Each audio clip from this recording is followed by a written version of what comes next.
Yeah, if you all stand here, it's not too bad, you can actually see it now. It's not too bad, you can see what it says here. Yeah, I'll come round, I'll wait till everybody comes round.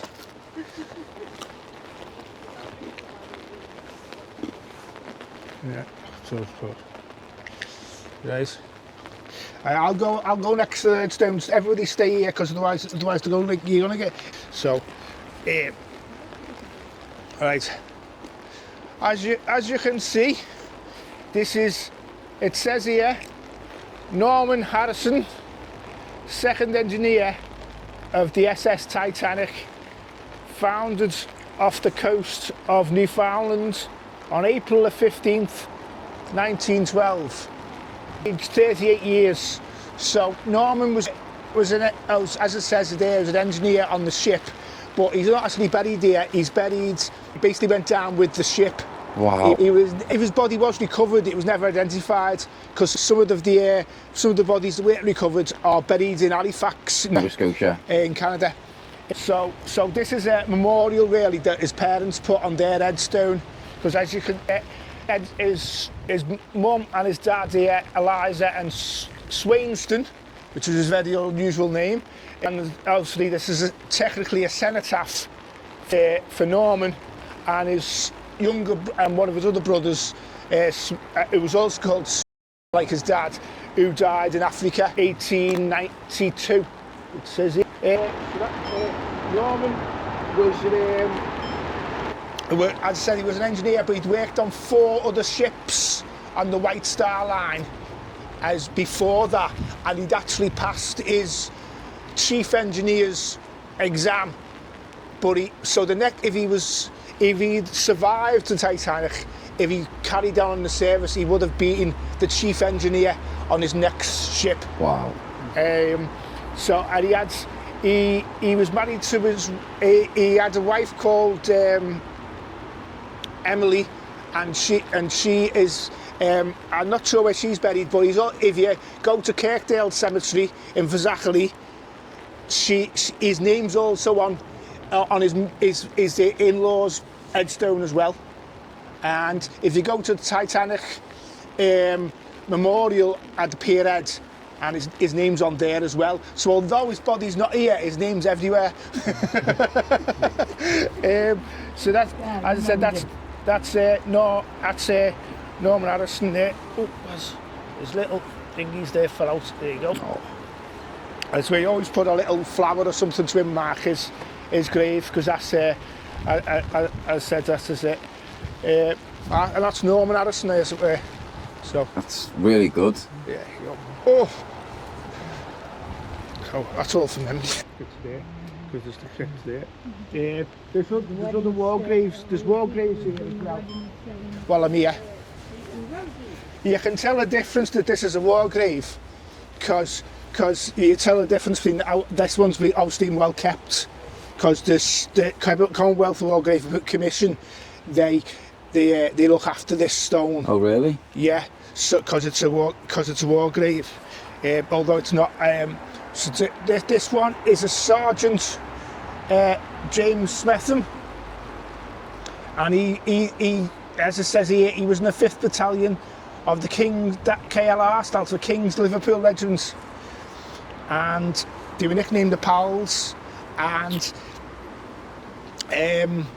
James was a young. He was only 28 when he died. He had a young he got married just before the First World War, 1914, and his wife had twins while he was away at the front, but unfortunately the twins died. Oh. And then her husband died, obviously, later on in the war. So she lost the whole family. She lost her husband and 2 children basically. But she did have a little bit of a happy ending in that she was she remarried in the 1920s and had 2 children with her second husband. But they all got when they say, oh, what a great shame all these men, they don't realise also a shame it was for the families. The mum and the dad, they were buried here, and obviously his new wife, He got married in 1914. He probably was away fighting most of the time. So that he was, as I said, he made it home because it says he died of wounds at Lord Derby Hospital, War Hospital in Warrington. So he made it home, but he was too injured he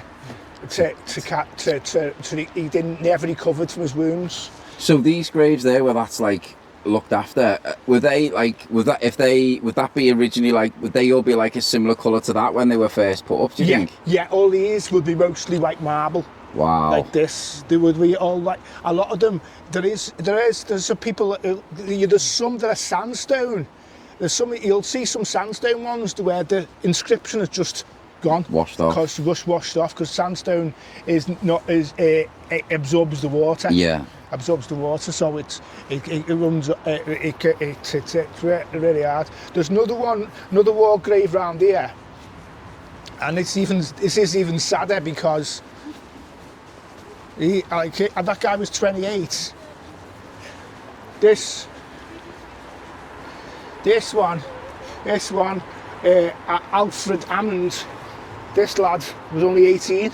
Oh wow. So he's got two. He's got a Commonwealth War grave here, and a family stone there as well. All right. So usually they should it should be this colour. That last chap should be white. Really? So they need to come round and clean it up. Clean it up, yeah.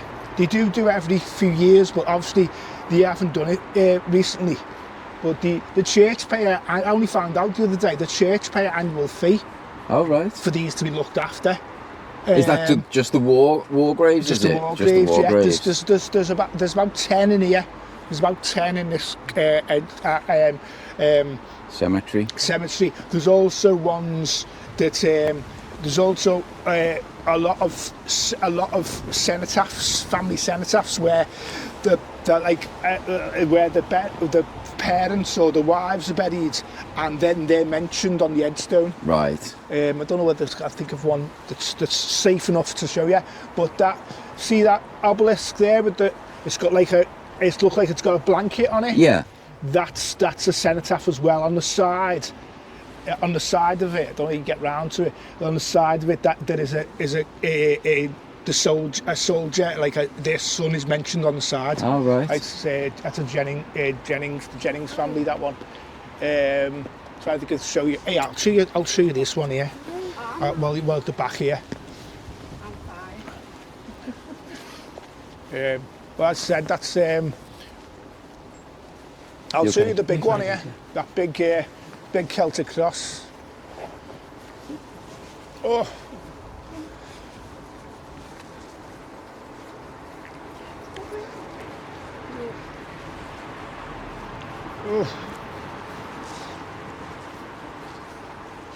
This one, this big cross here, this Celtic cross, it says Francis Alice on the front. It says Arthur Danson.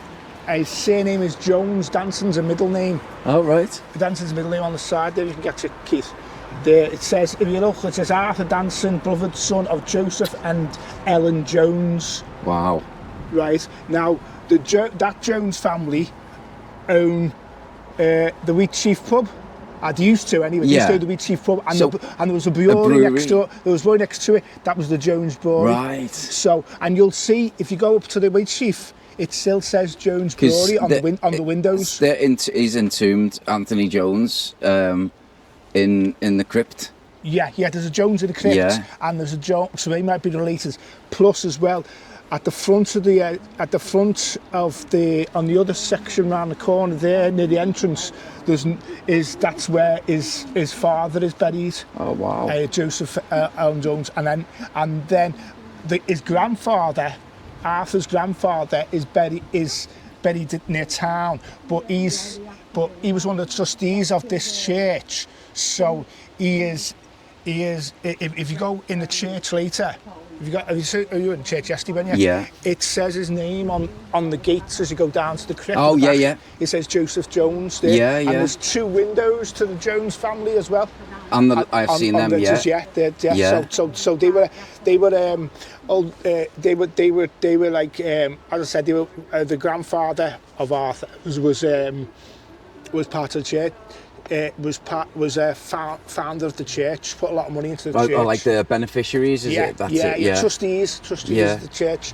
And if you have a look, it says she's a Jones as well, because that's Frances Alice Ben. That's her husband's William Henry Ben, and we don't pronounce the H. Oh, right. So it's really I think it's pronounced Ben, and. So she was, her maiden name was Jones. So that's Arthur's sister. Wow. So is this like a family tomb? Yeah, because if you have a look here, that's a bit right. That's Frances Alice Ben. If you have a look here, that's Frederick Ben, and that's George Ben. Wow. And Lizzie Ben. So this, these 3 sections are the same. These 3 plots for the same family. Right. Because I think they were builders that lived in Crosby. Ah, right. So is that what you were saying about it being washed off before? Yeah, is that, that's a sandstone. This one here is a sandstone one, so we don't know who's buried here. Wow. Unless it was taken, unless somebody's recorded it before it washed off. It washed off, yeah. There is burial records in the library in town. Yeah. So we might be able to find out there. Well, hope you enjoyed that tour. So a massive thanks to Andy with his vast knowledge on the history of the graves. I think it is such an incredible thing that he's been able to dedicate his time to research the history and preserve the memories of the people who were once around, and I think it's such a wonderful thing that he's done that. I really look forward to listening to more of his findings. So first off, a massive thank you, Andy. I really appreciate that, and hopefully I'll get to continue this tour with you again soon. So